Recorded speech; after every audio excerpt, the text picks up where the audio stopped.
Hi, I'm Shiv Gaglani. Thanks for checking out our Raise the Line interview series, in which me and my co-host, Osmosis Chief Medical Officer Dr. Rishi Desai, explore how to strengthen our healthcare system with some amazing leaders in medicine, technology, education, and government.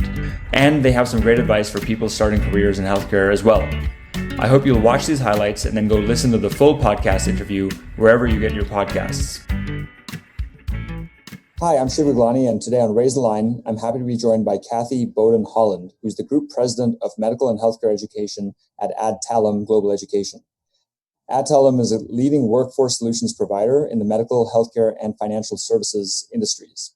So can you tell us a little bit more about your career and what brought you to Adtalem, and specifically in healthcare education?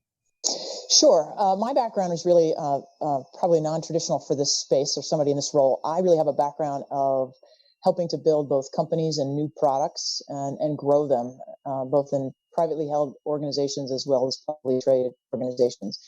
That work has been in consulting, some investment banking, some startup entrepreneurial work, but all really in the healthcare and financial services space. So I actually originally joined Adtalem as a board member about 4 years ago.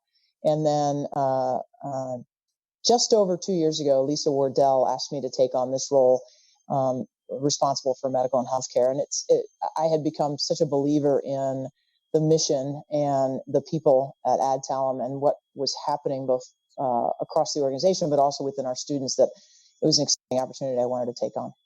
Do you have any advice for people who are considering careers in healthcare at this point? My advice for folks who are going into healthcare is probably not that much different than my advice to anyone who's entering a new profession, right? Which is bring your passion to your work every day. Expect that there are going to be great days and there are going to be tough days, and it may be tough weeks. But take care of yourself, go home, get rest, do as my father used to say, get a good night's sleep and wake up in the morning and do it again, right? Take that mountain one way or the other. But I'd also say that I think this is probably one of the most interesting and dynamic times to enter this space, right? Healthcare is always changing. I mean, I'd love to say that I started my career just last year, but it's been a little while. And I was drawn to healthcare because it was changing so much, right? And it was so interesting. And there was the opportunity to make that change happen. And now is the time for that as well.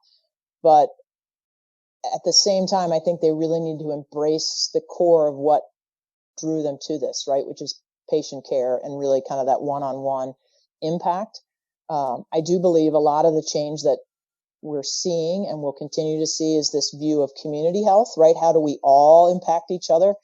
Hopefully that we will continue to learn and that our healthcare providers, not just providers, but people who are in healthcare, whether that be via public health or social work or administration or all the other ways that impact what's going on in our system, are enthusiastic participants in that change. Because it's complicated and it's going to take a while, but I think we have an opportunity to really make positive change, as you described. Thanks for watching this preview of Raise the Line. To hear the full interview, check out all of our podcasts and subscribe to the series. Please go to osmosis.org/Raise the Line podcast or listen wherever you get your podcasts.